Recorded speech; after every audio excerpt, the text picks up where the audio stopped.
Hurry up! Oh, my boys!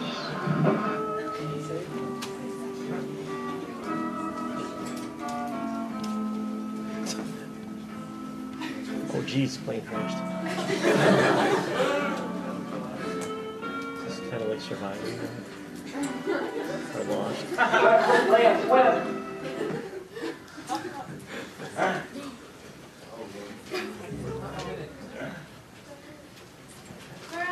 Oh my God! People, what are you doing here? Our plane crashed. We were on our way to Hawaii. How long have you lived here? The last time I looked at a calendar, it was 1949, a few years after World War II came to an end. Yeah.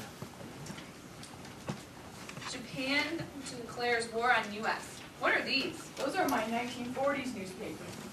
Newspapers in the 1940s. So newspapers in the 1940s were used to report about the war. Media, like newspapers, was a powerful way to encourage the war effort, but was still used for regular uses like advertising. And this is a newspaper reporting the start of World War II and Pearl Harbor.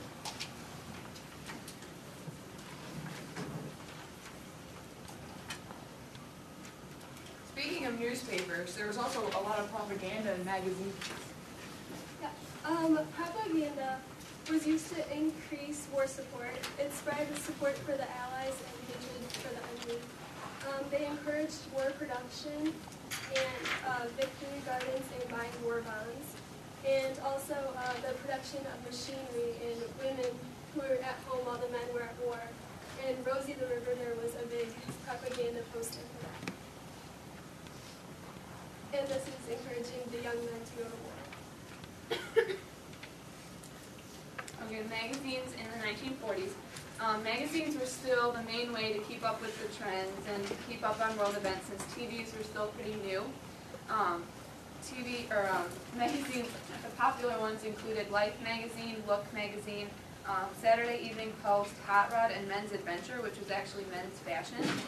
And now that cars were popular, magazines covered everything from the newest and fastest cars to fashions and gossip.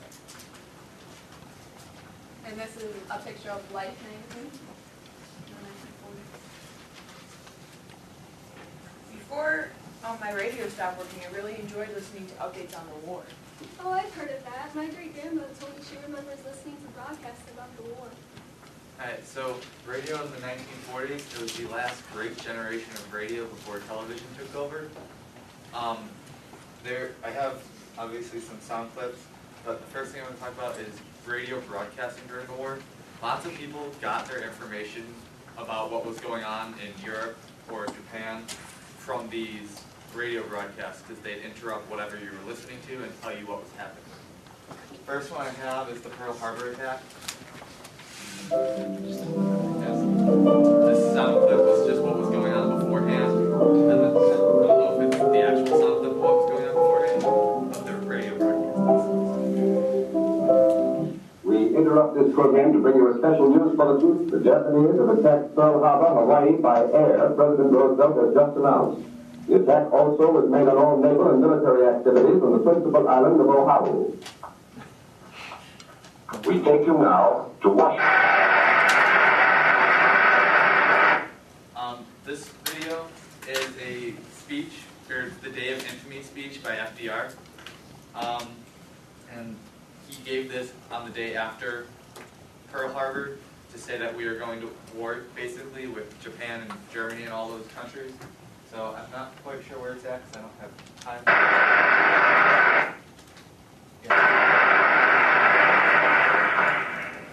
Mr. Vice President, Mr. Speaker, members of the Senate, of the House of Representatives,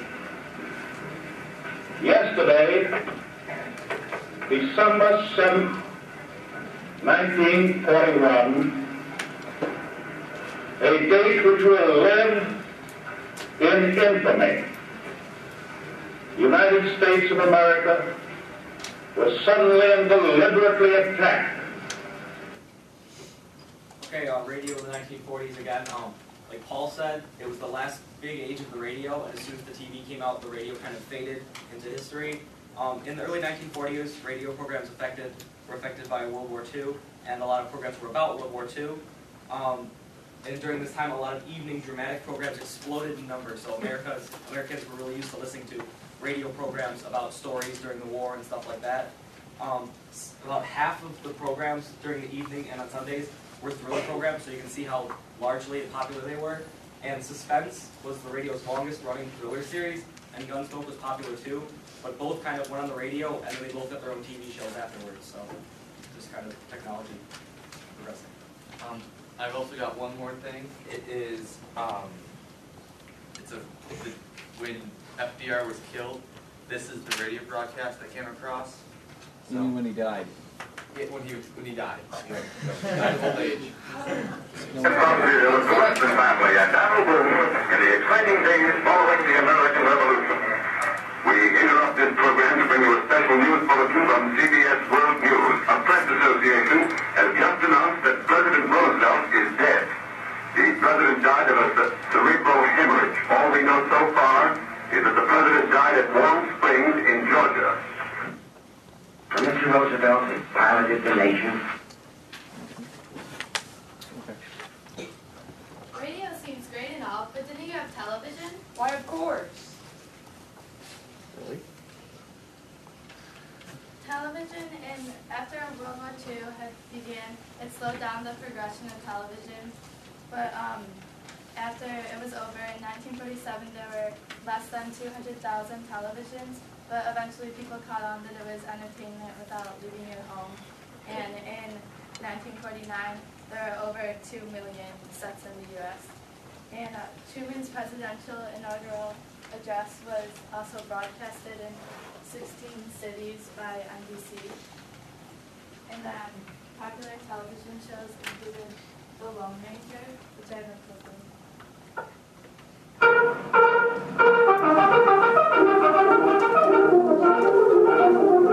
The Lone Rangers.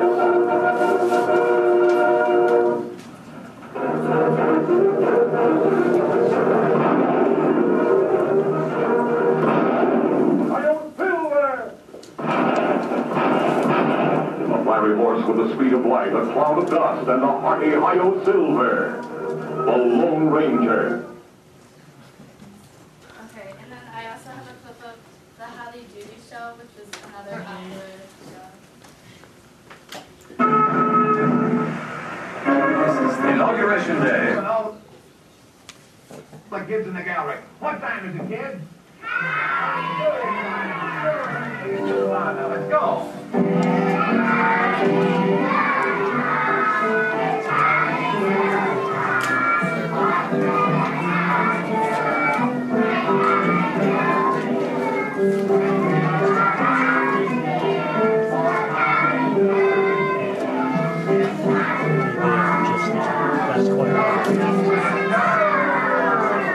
Hi, kids, and hi, everybody. Hi, howdy, doody.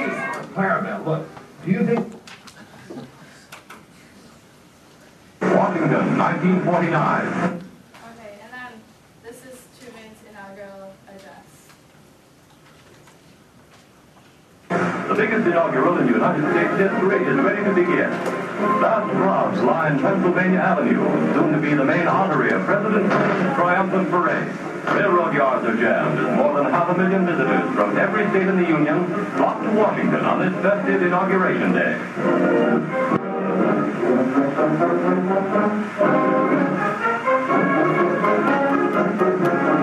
Since early morning, spectators have been at their places along the parade route.